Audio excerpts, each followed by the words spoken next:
Ooh. Me and William were off this morning to soft play.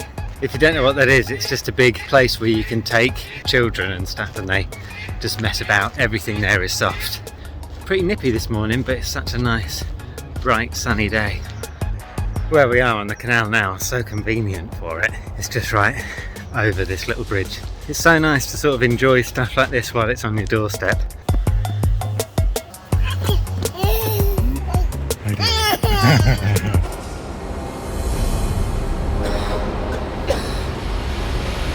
Hello, you join us here and we are still in Stone, which was not the plan at all. The plan is to be carrying on, but a few things have just come up. William got ill. It was like the first time he's really been ill, and he had a fever and stuff, so we were a bit on like high alert. And then it was his birthday, so we left the boats in Stone and we went up to Blackburn to celebrate him turning 1. What's going on here? I'm trying to make a birthday cake. I'm trying to make it the shape of a 1. That might be okay. Happy birthday to you. Happy birthday to you. Absolutely no reaction. And then we got back and we all got COVID. So, but this is probably like day 3 of COVID now, and it's totally wiped us out. That is probably one of the things that I find hardest about being on the boat, is when things like that happen and you're like away from friends, family. It's also quite difficult because we're running out of water and diesel actually for the cooker.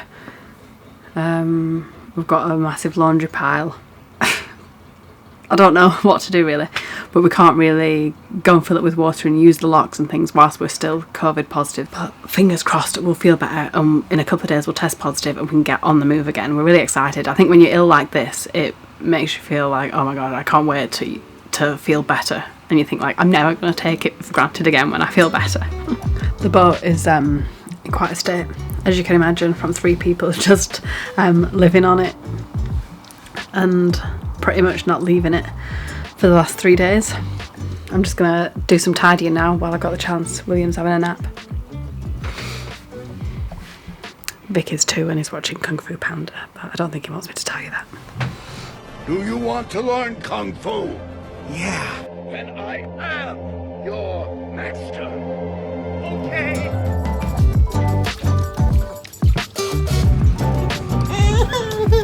Are you feeling a little bit better? Doesn't look like it there, but you are, aren't you? He is. He's getting on with playing now. He wasn't doing that 2 days ago. Good news is, one of our lovely patrons, Neil, because we did a little update on there and to say we had COVID, but he has offered to go and get us some diesel. So I think he's going to bring that round this afternoon or tomorrow morning, which is great, because then we're a bit freer to use the cooker. That's really great. See, what I was saying before about it difficult being on a boat at times like this, it's also really great having such a good online community.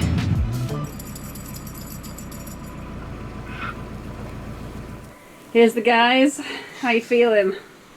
We're pretty good. Yeah. Spirits are high.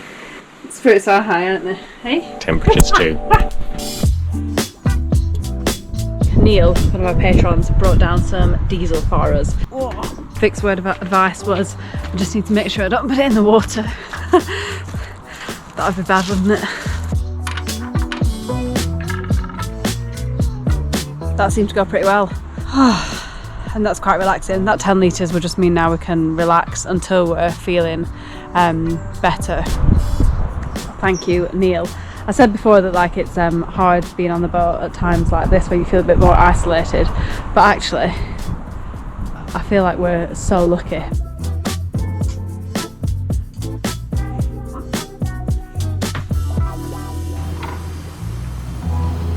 We're just leaving Stone, just going up the last set of 4 locks that leave Stone. It gets a little more of a wrench leaving places these days, a little bit harder to do, because now in every place that we stop, like we go to the library because William goes there for like little song and clap sessions and stuff like that they do, and we go to the soft play here obviously and stuff, and basically you just kind of become a little more part of the community of a place. Makes it slightly harder when it's time to say goodbye, but then again we get excited about where we're going next and getting to know new places, so it's pretty good. So here's my next couple of locks. There's the locks climbing out stone, but we're not going far. We're going to the next town up called Barlaston. William's still not feeling well. I think he's teething, so I'm trying to get him to eat some egg because it's really the only thing he's eating at the moment. But this lock flight is very close together, so I think we're just going to try and stay off the boat for it. Get some fresh air.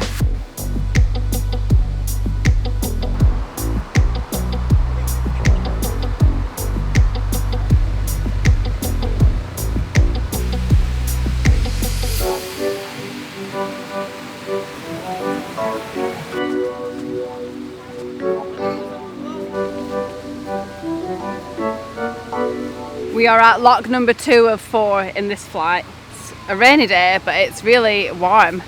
William's got his all-in-one waterproof so he can romp around, because I think that's just all he wants to do ever.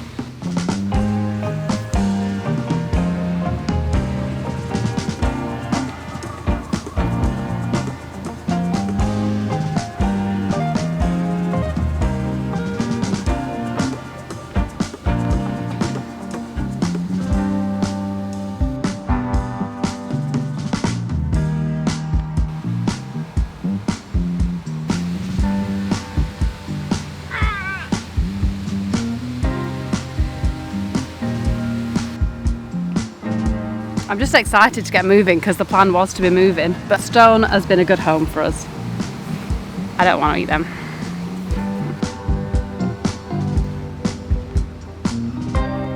Dancing. Woo! These locks that we're going through at the moment, in a week's time, will close for a month to have repairs and stuff like that done to them. So it's those type of closures now that we're trying to get through on our way up north, past Stoke-on-Trent onto the Macclesfield Canal. That's where we're headed, and then I think obviously each canal has its own set of closures. So there'll be some on the Macclesfield that we might not make it in time for, but that then we'll have to live with. Now on to the last lock. It's just a flight of 4. The last lock is the deepest. Baby, I know.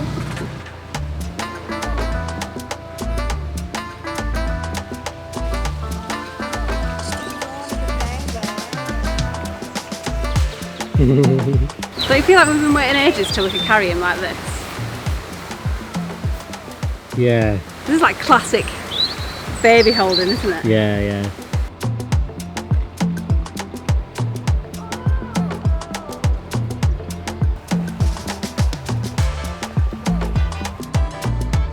I think this is it. This is Barlaston. So there's a shop right there and a pub just behind me.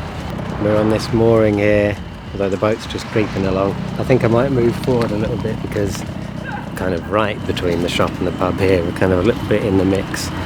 Might be a little bit quieter up here. We're off, leaving Barlaston before we really got a chance to get to know it. But now we're off, hopefully going through Stoke-on-Trent today.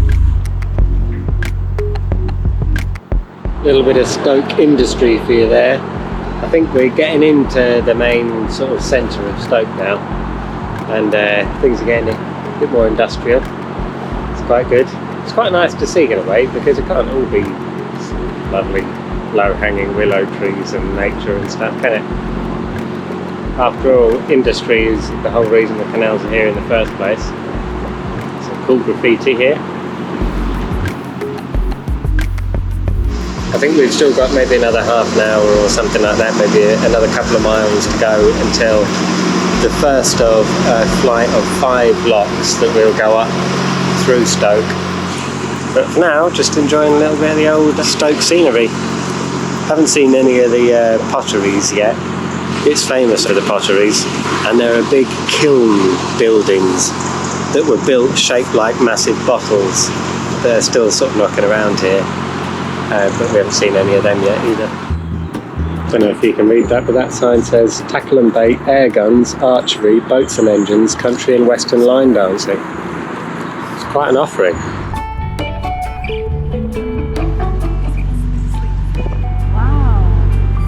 I think that building behind me looks like a massive bottle. It's one of those ones that I was talking about. Wow, this is real industry. Yeah. I've been just inside all day, but it's not even that much lighter out here, is it? No. It's really cloudy and dull. Yeah. I don't know if you can see that yet, but we're coming up to the first lock. It's an absolute mega lock that we've come up to. Vic's just gone to open it and we drive 0 in.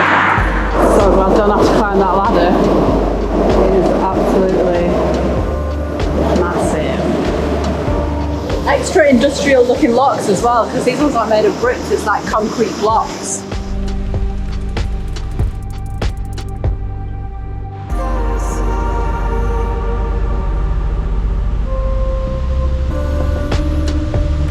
This is lock number 2. A much smaller lock though, it looks like, so that's a bonus. This one's not as deep, and it's all brick. Feels a lot more familiar. We're pretty much up lock number 2, 3 to go. Looks good, doesn't it? All autumnal. We've got so much colour, especially with graffiti. I quite like this. Well, I like the good ones. That's alright. And we're out. So I quite haven't got optimum lock energy post-COVID.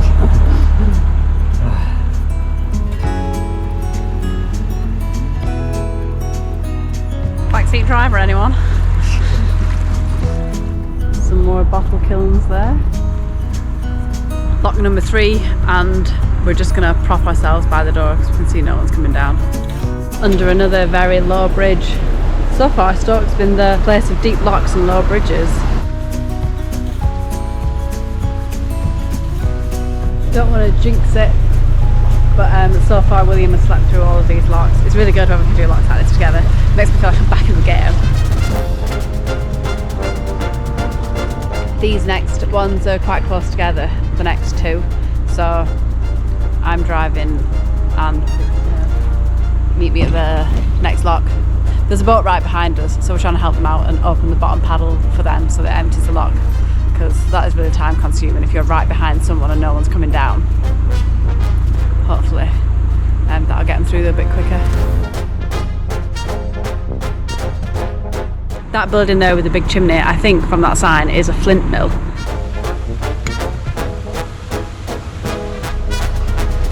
Penultimate lock.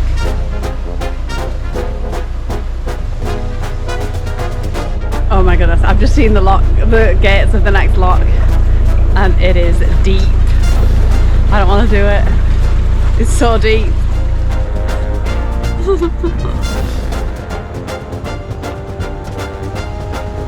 It might not look like much on here, but once we get in, I'm sure I'll be able to show you just how spooky this is.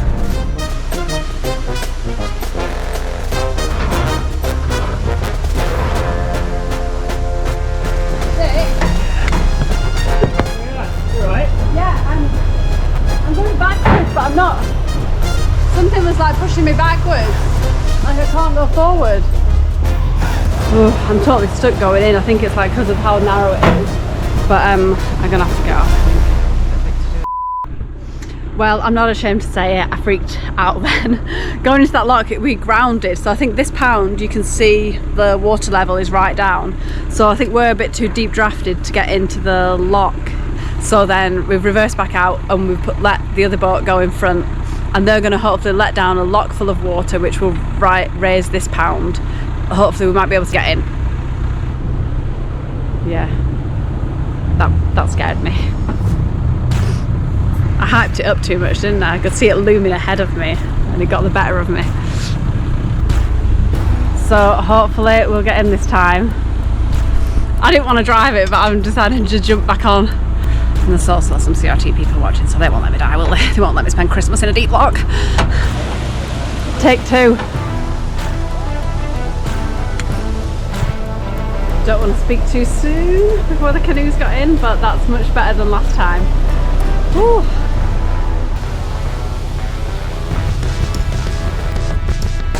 Bye world. And we're in. And relax, we're going up. The battery went on the GoPro then, but we got out of the lock and now we're on our way. So I think we're through the main bit of Stoke and we're heading towards Middleport Pottery and Westport Lake, which is just before like Harecastle Tunnel. Still got a bit of an old industry feel to it up here in Stoke above the locks.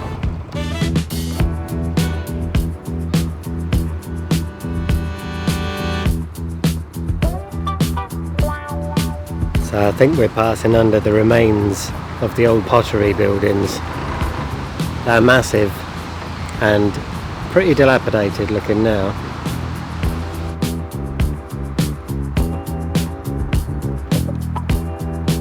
The sign says Middleport Pottery and it also says Narrowboats welcome. We might take them up on that offer. Much more up right here. How cool is this? You can moor up right outside Middleport Pottery. There's a wedding going on here at the moment. I think we've just been checked out, see if we can go to the cafe. You okay? Oh, I like to look at your walkie-talkie. Yeah, you want this? I won't give it, it's not sanitized, so I won't give it. Okay. Whoa, look at all this stuff. That was pretty cool. We got a security escort to the cafe.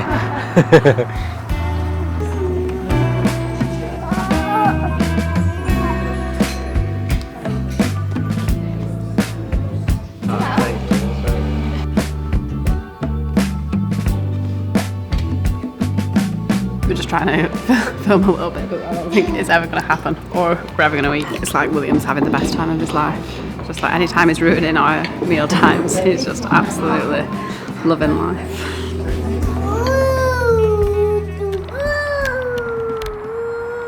That was one of the least relaxing meals ever. But we managed to eat something.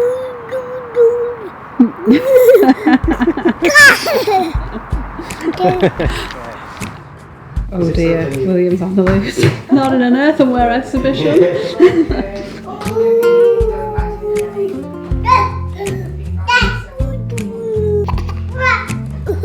No one gets this excited looking at pots.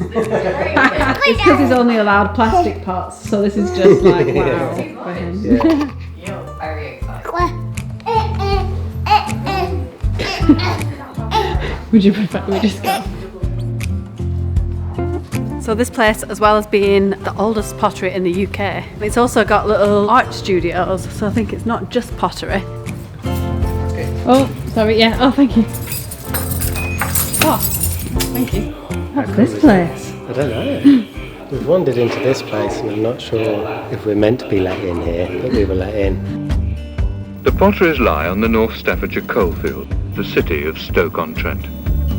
In the 19th century, locally dug clay was thrown on a hand-driven wheel, dried, decorated, and finally fired in a coal-burning kiln.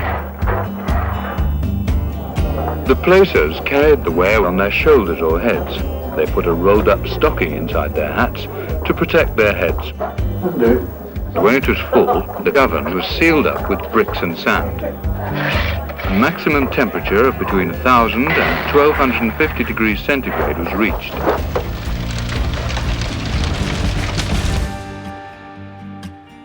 In there, I think, is an old kiln, one of the old kilns. Oh, one of the bottle ovens. Yeah. Should we go in? Yeah. Whoa, whoa. Pretty mad, isn't it? Yeah. We're inside one of the bottle kilns now. Those big structures that look like bottles, that's what we're in the middle of.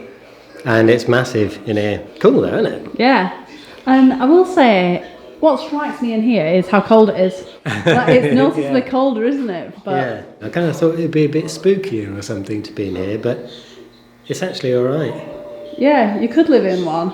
Yeah, easy. A couple of windows, maybe.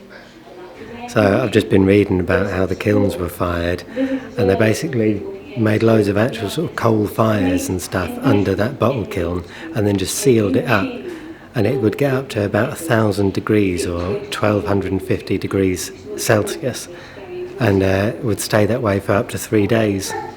That was part of the first firing process. So that would get pretty hot in there, and for a long time as well.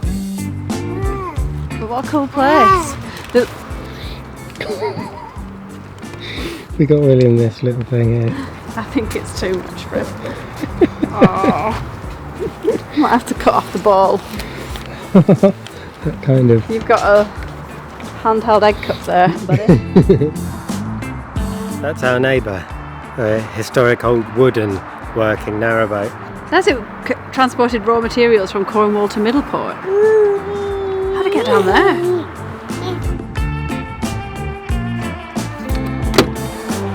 I love being moored up here. It's great. It's like our own private little mooring. It's really quiet now. I think maybe visitor hours are over. Yeah, I don't know if we're going to be able to get out. Maybe This is not. why you love it. Anywhere that's totally inconvenient, Vic's like, this is perfect. But we're going out now to see if we can find a shop to get some dinner. Yeah. When we're moving boats, everything else goes out the window. Yeah. Just see, we haven't showered. We haven't even probably had enough water today, to be honest. But we have done a lot of exploring. Hello, Mr. William. Nice to see you again. Nice to see you again. Let's spill out. We've got our own private security on here now. I'm not going to be able to come down from this. I'm going to get too used to this, and then I'm not going to be able to moor anywhere else. Wow.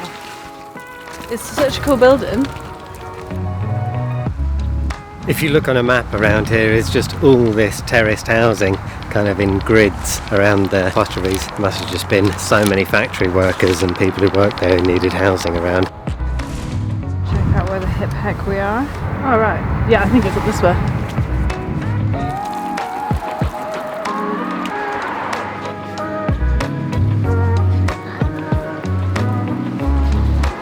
What did you think of that shopping experience? It's just fun because we get to go to loads of different places. Like, we've been hanging around loads of different market towns recently. We're always limited to what's close by. We don't have a car or anything. So, we live quite a few different lives. Yeah, you're free, you're released. Okay.